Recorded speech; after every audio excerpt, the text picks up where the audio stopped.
E pessoal, boa noite, amados irmãos e irmãs da Igreja Família Cristã. Prazer poder estar aqui com vocês mais uma vez, pregando a palavra de Deus e compartilhando aquilo que o Senhor colocou no nosso coração ao longo dessa semana, né? Bem, irmãos, eu acho que vocês estão reconhecendo aqui o ambiente. Estou gravando aqui da igreja, já é um prenúncio aí para a nossa volta, né? A gente está na iminência de retornar às nossas atividades aqui na igreja. A gente ainda está acertando os detalhes, como é que a gente vai fazer, os cuidados que a gente deve tomar. Certamente a gente vai retornar de maneira bem segura, para o maior número de pessoas possíveis, né, que possam estar aqui de maneira segura, para a gente poder cultuar o nosso Deus junto, né? Então, o pastor vai estar mantendo aí os irmãos informados e hoje eu estou por aqui. Hoje está um dia chuvoso aqui em Abreu Lima. Eu botei essa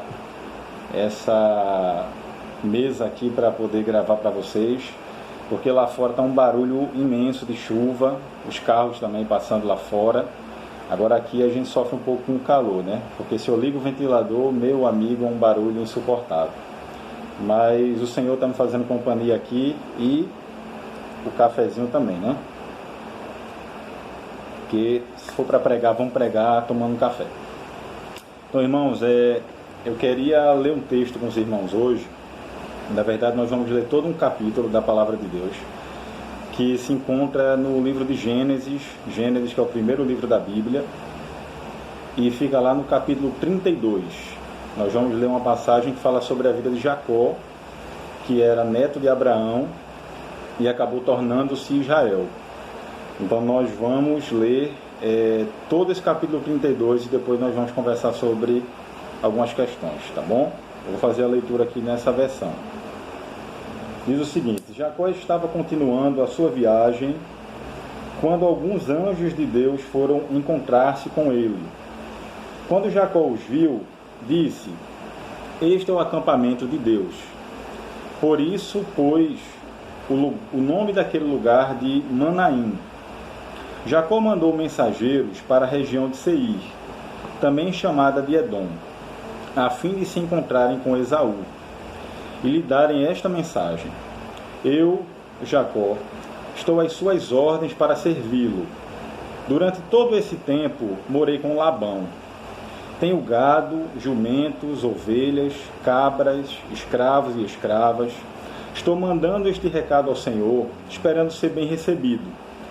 Os mensageiros voltaram e disseram: estivemos com Esaú, o seu irmão, e ele já vem vindo para encontrar-se com o Senhor, e vem acompanhado de 400 homens. Quando Jacó ouviu isso, teve muito medo e ficou preocupado, angustiado, algumas versões vão falar. Então, dividiu em 2 grupos a gente que estava com ele e também as ovelhas, as cabras, o gado e os camelos. Ele pensou o seguinte: que se Esaú viesse e atacasse um grupo, o outro grupo escaparia. Depois Jacó fez esta oração: ouve-me, ó Senhor, Deus do meu avô Abraão e de Isaque, o meu pai. Tu me mandaste voltar para a minha terra e para os meus parentes, prometendo que tudo correria bem para mim. Eu, teu servo, não mereço toda a bondade e fidelidade com que tens me tratado. Quando eu atravessei o rio Jordão, eu tinha apenas um cajado, e agora eu estou voltando com estes 2 grupos de pessoas e animais. Ó Senhor, eu te peço que me salves do meu irmão Esaú. Eu tenho medo de que ele venha e me mate, e também mate as mulheres e as crianças. Lembra que prometeste que tudo o que me correria bem, e que os meus descendentes seriam como a areia da praia, também com que ninguém poderiam contar. Naquela noite, Jacó dormiu ali. Depois ele escolheu alguns dos seus animais para dar de presente a Esaú.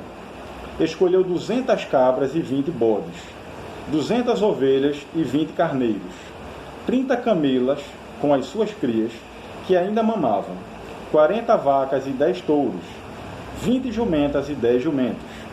Jacó dividiu esses animais em grupos e pôs um servo para tomar conta de cada um desses grupos. E deu esta ordem: vocês vão na frente, deixando espaço entre os grupos. Jacó disse ao primeiro empregado: quando meu irmão Esaú se encontrar com você, ele vai perguntar: quem é o seu patrão? Aonde você vai? E de quem são esses animais que você vai levando? Então você vai responder dessa maneira: estes animais são do seu servo Jacó. São um presente que ele está enviando ao seu senhor Esaú. E ele também vem vindo aí atrás.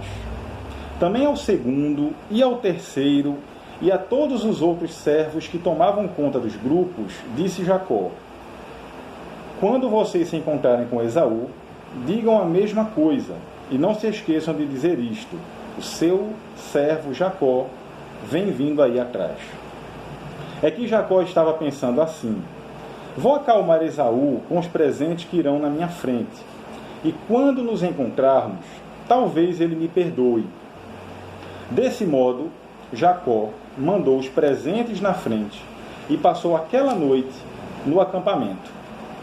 Naquela mesma noite, Jacó se levantou e atravessou o rio Jaboque, levando consigo as suas 2 mulheres, as suas 2 servas e os seus 11 filhos. Depois que as pessoas passaram, Jacó fez com que também passasse tudo aquilo que era seu. Mas ele ficou para trás, sozinho. Então veio um homem que lutou com ele até o dia amanhecer. Quando o homem viu que não poderia vencê-lo, deu um golpe na junta da coxa de Jacó, de modo que ela ficou fora do lugar. Então o homem disse: me solte, pois já está amanhecendo. Não solto enquanto o Senhor não me abençoar, respondeu Jacó. Então o homem perguntou: como você se chama? Jacó, respondeu ele. Então disse o homem: o seu nome não será mais Jacó. Você lutou com Deus e com os homens e venceu. Por isso o seu nome será Israel. Agora, diga-me o seu nome, pediu Jacó. O homem respondeu: por que é que você quer saber o meu nome? E ali ele abençoou Jacó. Então Jacó disse: eu vi Deus face a face, mas ainda estou vivo. Por isso ele pôs naquele lugar o nome de Peniel. Essa é a palavra do Senhor. Amém? Amados irmãos, na quarta-feira passada eu enviei um áudio para a igreja pregando acerca do Salmo 90, fazendo uma exposição do Salmo 90, e a ênfase que eu trouxe naquela palavra foi sobre o verso 12 que diz: ensina-nos, Senhor, a contar os nossos dias, para que possamos viver com sabedoria. Algumas versões trazem para que possamos alcançar um coração sábio.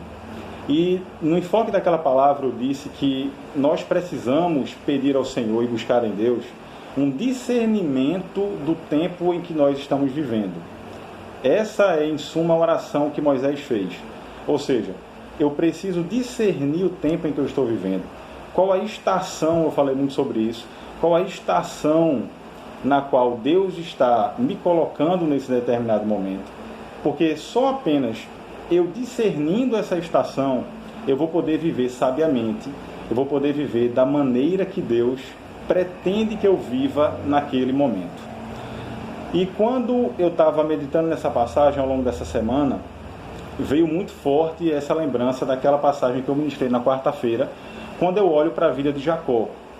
Na vida de Jacó, nitidamente, a gente consegue perceber a mão de Deus conduzindo a vida dele desde o seu nascimento até o fim da sua vida, guiando Jacó e proporcionando a ele diversas estações ao longo da sua vida. Vou fazer um resumo breve sobre a vida de Jacó, e eu quero aconselhar você, depois que você ouvir essa mensagem, tira um tempo à noite para você meditar nos capítulos de Gênesis. Depois do capítulo 27, 28, você já começa a ter ali a história de Jacó, de Esaú e de Jacó e da sua família, e vai avançando capítulos à frente. É uma leitura deliciosa, é um banquete da palavra de Deus mesmo, a gente poder se deleitar sobre a vida desses patriarcas que tanto nos inspiram e que Deus usa até o dia de hoje para poder nos ensinar, nos revelar sua bondade, sua graça. Então, sugiro para vocês meditarem na vida de Jacó. Então, Jacó ele nasce num contexto de rivalidade com seu irmão gêmeo Esaú. E desde o ventre, a Bíblia fala em várias passagens que Deus já havia escolhido Jacó e preterido Esaú. Ou seja, Jacó ele era filho de Isaac e teoricamente ele era o mais novo, mesmo sendo gêmeo, porque ele nasceu depois do seu irmão. Mas ainda ali, Deus já havia o escolhido antes mesmo dele nascer, para que ele desse sequência à linhagem de Abraão e por meio de Jacó e não de Esaú, a promessa de que Abraão herdaria uma terra e que ele seria um povo numeroso e que ele teria muitos descendentes. E no futuro, nós sabemos que viria o grande Messias de Deus, que é Jesus Cristo, por meio da sua descendência. Essa promessa foi feita a Jacó. Então, Jacó significa enganador, aquele que abraça o calcanhar. O nome de Jacó é bem pertinente com muitas ações que ele vivenciou ao longo da sua vida. Haja vista que, de maneira traiçoeira, ele rouba, por assim dizer, ele toma a primogenitura do seu irmão, o direito à primogenitura, e também ele toma, por assim dizer, a bênção que seu pai Isaac daria a Esaú, numa trama, numa jogada que a sua mãe, inclusive, estava envolvida também, Rebeca. Mas, enfim, Deus ele vai conduzindo a vida de Jacó, vai guiando, conduzindo, até que nesse momento, quando ele toma, por assim dizer, a bênção que era para ser do seu irmão, Esaú é tomado de ódio, é tomado de ira contra o seu irmão e pretende matá-lo assim que seu pai fechasse os olhos, assim que seu pai morresse. Sabendo disso, a mãe de Jacó, Rebeca, ela arma um plano para que o seu filho saísse daquela terra de Canaã, e pudesse buscar refúgio na casa do seu irmão Labão, que no caso era tio de Jacó, irmão de Rebeca, lá em Padã Arã, ou em Arã, dependendo de algumas versões. Porque o plano era que, além de ele fugisse da ira de Esaú, era que ele também pudesse casar com mulheres que eram da linhagem de Abraão, para que eles não pudessem casar com uma cananeia, a exemplo de Esaú, que casou com pessoas daquela terra essa que seria julgada por Deus dentro de 400 anos. Então, a gente já consegue perceber o Senhor conduzindo e guiando Jacó para uma nova estação da sua vida. E aí ele recebe a bênção da sua mãe, ele segue o conselho dela, ele recebe a bênção do seu pai Isaac, como que enviando ele até o seu tio Labão, lá em Arã, para que ele pudesse casar com mulheres de lá, da família do seu pai Abraão, e que ele herdasse toda a bênção de Abraão. Isaac abençoa Jacó dessa maneira. Então, a partir disso, nós já conseguimos perceber o Senhor conduzindo Jacó para uma nova estação da sua vida. Até então, Jacó, que era o enganador, Jacó que conseguia tudo na sua vida por meio de tramas, de engano, ele agora se vê fugindo, tendo a ira do seu irmão, mas ao mesmo tempo ele vê que o Deus Todo-Poderoso, o Deus do seu pai Isaac, o Deus do seu avô Abraão, quer se revelar para ele e tornar-se também o seu Deus. Então Deus inicia uma nova estação, uma estação de fuga. Ele sai apenas com um cajado, ele sai fugido da sua casa, mas a Bíblia fala que nesse trajeto, quando ele sai de Canaã em direção a Arã, ele para numa cidade chamada Luz, e ali ele deita à noite, e o Senhor Todo-Poderoso, Deus, se revela a Jacó como o Deus do seu pai, o Deus do seu avô, e como sendo aquele que será o seu Deus, e ele estende para Jacó a mesma promessa que ele estendeu para Abraão e para Isaac, dizendo que por meio de Jacó aquela terra seria herdada, ou seja, Deus promete dar aquela terra que ele estava para Jacó e para os seus descendentes. Deus promete que ele seria prolífero, ou seja, teriam muitos descendentes. E Deus promete que abençoaria ele em tudo e que traria ele de volta para a casa do seu pai e da sua mãe com segurança. Então Deus se revela para Jacó naquele contexto. Jacó, ele percebe que aquele lugar é a habitação de Deus, ele conhece o Deus Todo-Poderoso e diz: não é outro esse lugar senão a casa de Deus. Então ele dá o nome de Betel para aquele lugar. O que é que a gente consegue perceber aqui?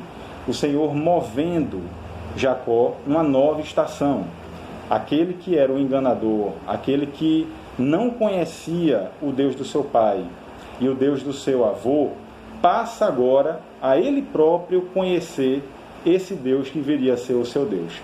Então, para encurtar, ele chega na casa do seu tio Labão, e aí ele conhece Rebeca, ele conhece Lia, ambas tornam-se as suas esposas.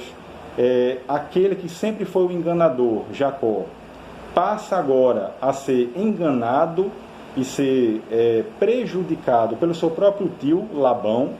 Labão, ele fez um acordo com Jacó, de que Jacó ele trabalharia 7 anos para ele, para que Jacó pudesse casar com Raquel, que era aquela mulher que ele amava, era a mulher que ele desejava para ter como esposa.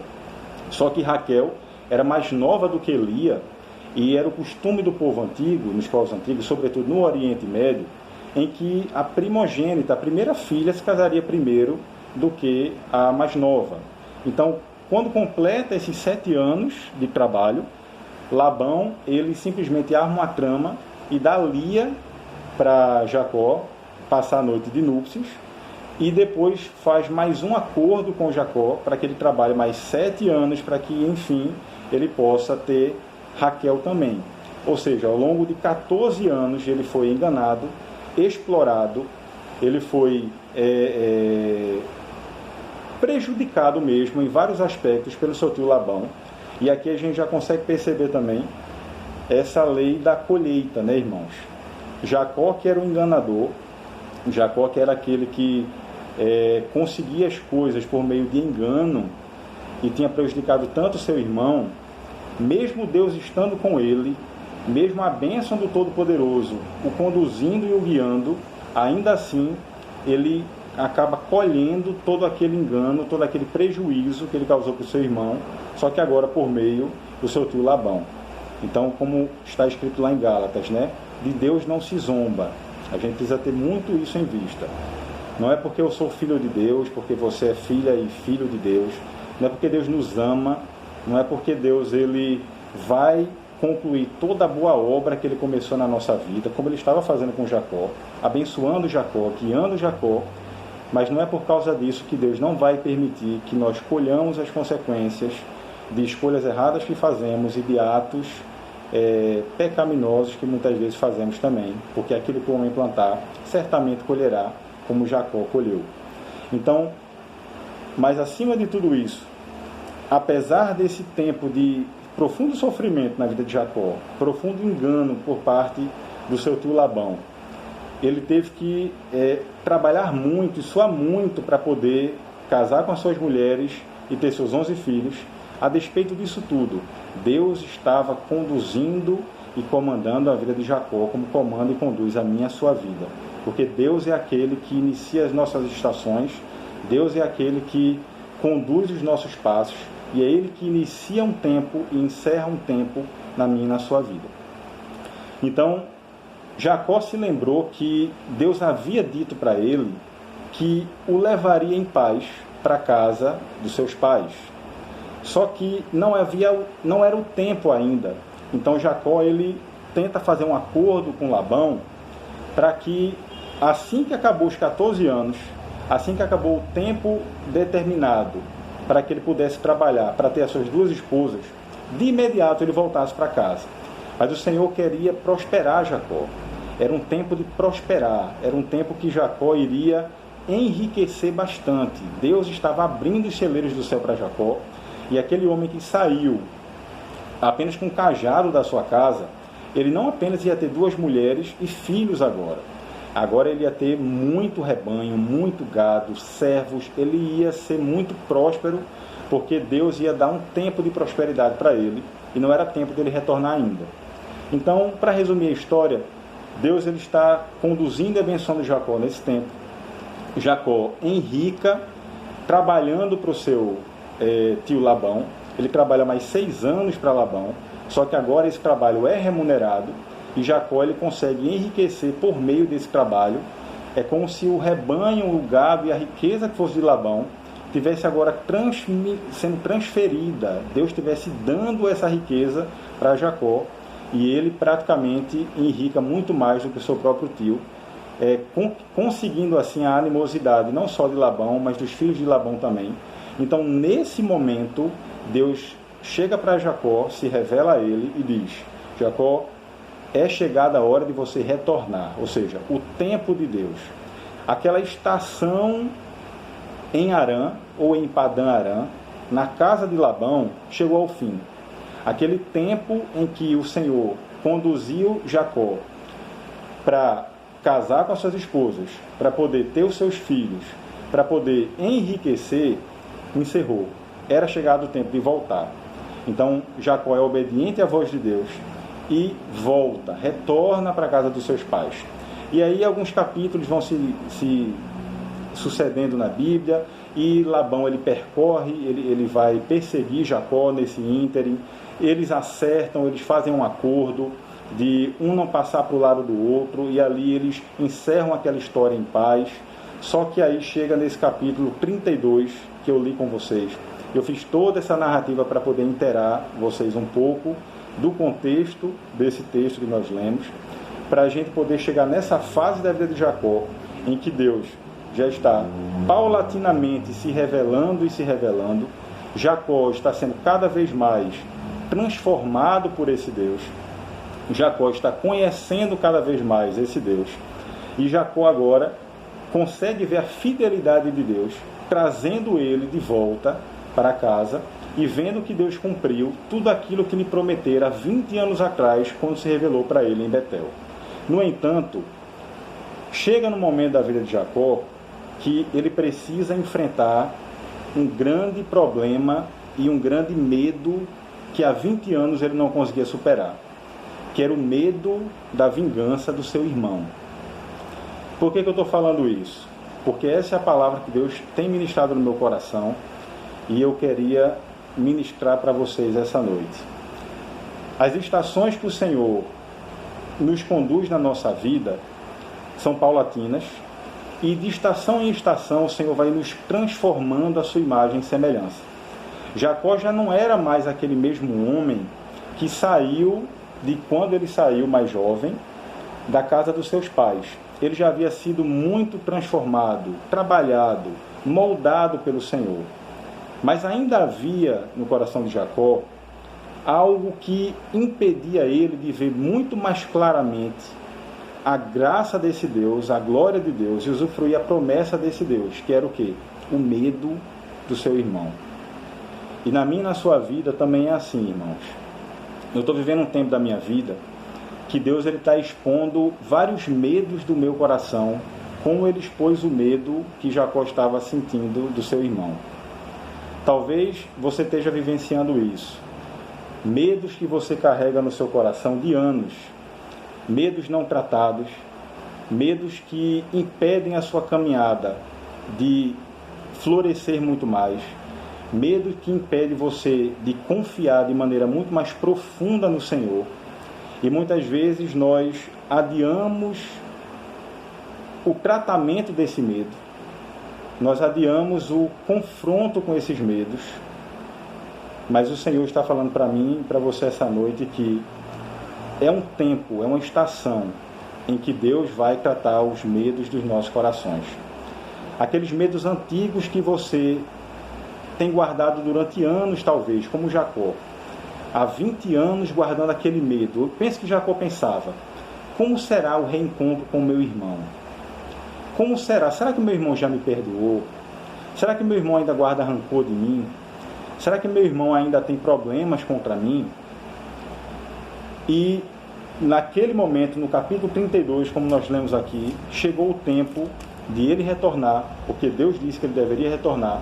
E naquele tempo, o Senhor iria tratar esse medo no coração de Jacó. Mas algo interessante que esse texto fala para a gente aqui é que muitas vezes nós recorremos ao Senhor e oramos ao Senhor e clamamos ao Senhor, não para que Ele nos ajude a enfrentar os nossos medos, mas para que Ele simplesmente nos livre dos nossos medos. Quando Jacó descobre que seu irmão Esaú está vindo com 400 homens para ter com ele, o texto fala no capítulo 32, no verso 7, que Jacó ele se apavora, ele fica profundamente amedrontado e angustiado. Ou seja, ele não se lembrou de toda a promessa de Deus na vida dele até aqui. Ele não se lembrou no sentido de confiar na segurança de Deus, na proteção de Deus. Ele não se lembrou que os anjos do Senhor, até pouco tempo atrás, no início do capítulo 32, tinham aparecido para ele, como que testificando: eu estou com você, eu estou acompanhando você, eu estou conduzindo você. Mas eis que o Senhor permite que aquele assunto não tratado lá de trás, aquele medo que despertava no coração de Jacó, viesse à tona, para que Jacó pudesse entender, e para que eu e você pudéssemos entender essa noite, que nós não precisamos ter medo, porque nós temos um Deus que é mais poderoso do que o nosso medo. Em 1 de João fala que o verdadeiro amor lança fora todo o medo. E esse é o problema quando nós nutrimos medo no nosso coração, irmãos. Quando a gente permite que o medo invada o nosso coração, a gente não consegue usufruir plenamente da realidade do amor de Deus. E quando a gente não consegue usufruir plenamente da realidade do amor de Deus, a gente não descansa, a gente não progride, nós não conseguimos ser transformados de forma mais profunda na imagem e semelhança de Jesus Cristo, porque foi para isso que nós fomos criados. Então, naquele momento, Jacó se depara com aquele medo. E aí, ele primeiro arma uma estratégia. Ele tenta bajular o seu irmão, mandando vários presentes. Então, essa estratégia de Jacó, primeiro era porque ele realmente queria mitigar, esfriar a ira do seu irmão, mas também era uma estratégia. Que estratégia? Uma vez que ele coloca tantos rebanhos e tantos servos intercalados, era uma estratégia de que, caso Esaú tivesse vindo para armar uma emboscada contra ele, aquela quantidade de gado, aquela quantidade de rebanho, aquela quantidade de pessoas que estavam ali, iria diminuir a passada de Esaú, fazendo com que Jacó tivesse mais tempo para pensar numa outra solução e fazendo com que ele também pudesse pensar em fugir ou protelar o encontro com o seu irmão. E o Senhor ministrou no meu coração que muitas vezes assim somos nós. Existem medos, existem problemas que nós devemos enfrentar, irmãos, e que nós procrastinamos a resolução desses problemas, fazendo o possível para adiar aquilo que tanto nos impede de usufruir a bondade e a graça de Deus, e fazendo com que a gente não consiga perceber o cuidado de Deus de forma mais abrangente na nossa vida. Em várias situações na minha vida, eu me pego deparando com essa mesma ação de Jacó. Eu me pego protelando, eu me pego procrastinando a resolução de problemas porque me causam medo. E não confiando na graça de Deus, não confiando no amor de Deus para me ajudar, para me fazer enfrentar aqueles problemas, eu faço o possível muitas vezes para procrastiná-los, por medo. E o Senhor tem ministrado essa palavra no meu coração e tem enchido o meu coração de fé, e eu queria compartilhar com os irmãos. Deus hoje está vindo no meu e no seu coração, está vindo ao nosso encontro para tirar do nosso coração o medo, para que a gente possa enfrentar os nossos problemas sem medo, porque foi isso que ele fez com Jacó. Então Jacó, além de fazer essa trama, além de fazer esse plano, ele ora ao Senhor.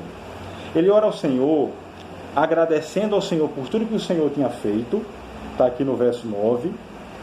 Ele ora clamando ao Senhor por socorro, aquela oração de desespero: Senhor, me ajuda, me livra. E ali mesmo reconhecendo as promessas de Deus que já tinham sido cumpridas na vida dele, e mesmo reconhecendo que o Senhor estava conduzindo seus passos desde o início da sua jornada, ele deixa escapar nessa oração o real motivo do seu coração, o medo do seu irmão. E muitas vezes, irmãos, essa é a nossa oração.